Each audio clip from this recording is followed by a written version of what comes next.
ज़ोयू ने कहा कि अब वो फाइट नहीं करना चाहता, तो ये ली जियोजन से पूछता है कि फादर अब हमें क्या करना चाहिए। जियोजन अभी थोड़ा उलझन में है कि सारे सुनहरे कमल खिलने लगे हैं, इसका मतलब कि फीनिक्स जन्म लेने वाला है, या फिर अगर उसमें कोई गड़बड़ हुई तो क्या ये रिस्क लेना सही रहेगा। ज़ोयू कहता है कि जल्दी से फैसला करो, ये मेरे लिए बहुत ही इम्पोर्टेंट है, तो मुझे देर मत करवाओ। मैं 3000 सालों से उसका इंतजार कर रहा था और अब मैं चाहता हूँ कि जब वो वापस आए तब वो पहले मुझे ही देखे। तो फिर जियोजन भी रुक गया और बाकी सबसे कहा कि छोड़ दो उसे। ज़ोयू तुरंत ही उस तालाब के बीच में जाने लगा जहाँ पे सांगजिन की अस्थियां है, लेकिन एक गुस्सैल मंक उसे रोकता है और कहता है कि हम सुनहरे कमल के तालाब के आसपास एक बैरियर लगाने वाले हैं ताकि कोई डिस्टर्बेंस ना हो। और वो ज़ोयू की ओर पॉइंट करके कहता है कि और खासकर तुम्हारे जैसे बैड टेम्पर वाले जो चारों ओर तबाही मचाते रहते हो, तो प्लीज इस मंदिर से बाहर चले जाओ। ज़ोयू कहता है कि तुम्हारा वो यूजलेस बैरियर मुझे नहीं रोक पाएगा, यहाँ तक कि ये टकले गधे मुझे रोकने आए हैं, क्या वो अपनी मौत चाहते हैं। जियोजन जोर से उसका नाम लेके उसे रोकता है और कहता है कि तुम अभी ताइहुआंग में हो, किसी और के घर में हो, तो फिर तुम्हें अपना सर झुकाना चाहिए। क्या तुम्हें ये समझ में नहीं आ रहा है कि ये सिचुएशन कितनी क्रिटिकल है? अगर जरा सी भी गलती हुई तो फिर निर्माण नहीं हो पाएगा, क्या तुम समझ गए? ज़ोयू कहता है कि हाँ मैं समझ गया। जियोजन कहता है तो फिर तुम यहाँ पे इंतजार करो, मैं जाके चेक करता हूँ। ज़ोयू कहता है हाँ ठीक है, प्लीज जल्दी से जाओ। उस पैगोडा के आसपास एक बैरियर लगा दिया गया था और सारे मंक लगातार मंत्र बोले ही जा रहे थे। ज़ोयू अपनी बटरफ्लाई से कहता है कि तुम सब लोग चुप जाओ, फिनिक्स तुम सबको बिल्कुल ही पसंद नहीं करता। फिर वो सोच रहा था कि फिनिक्स की अस्थियां है तो उससे फिनिक्स का अंडा जन्म लेगा, है ना? चाहे कुछ भी हो, मैं बिना हेजिटेट किए उसे छीन कर अंधेरे पाताल में ले जाऊंगा। मतलब जहाँ पे वो सील था उस जगह पे अंडा वहाँ पे हैच होगा और उससे एक चूजा निकलेगा।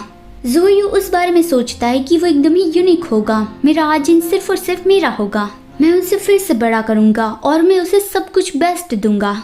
लेकिन अगर वो सब कुछ भूल गया होगा और वो मुझे किसी अनजाने की तरह देखेगा तो क्या होगा? तो फिर मैं क्या करूंगा?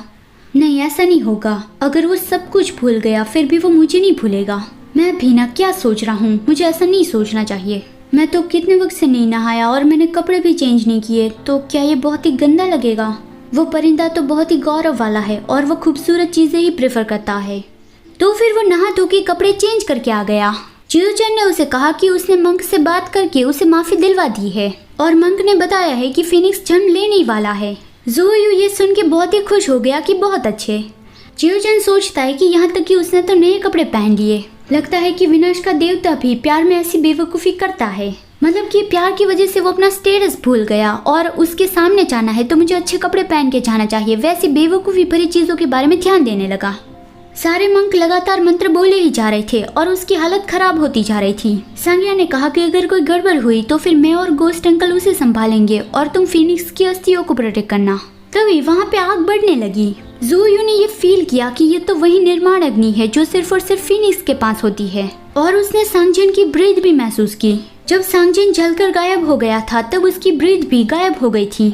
ज़ोयू उसे फील नहीं कर पा रहा था लेकिन अब वो उसे फील कर पा रहा है। तुरंत ही उसके चेहरे पर स्माइल आ गई और वो उस आग की ओर जाने लगा।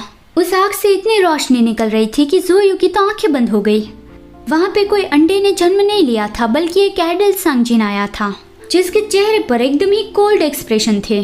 ज़ोयू रोता हुआ उसकी ओर जाने लगा। क्या जिन, आखिरकार तुम वापस आ ही गए।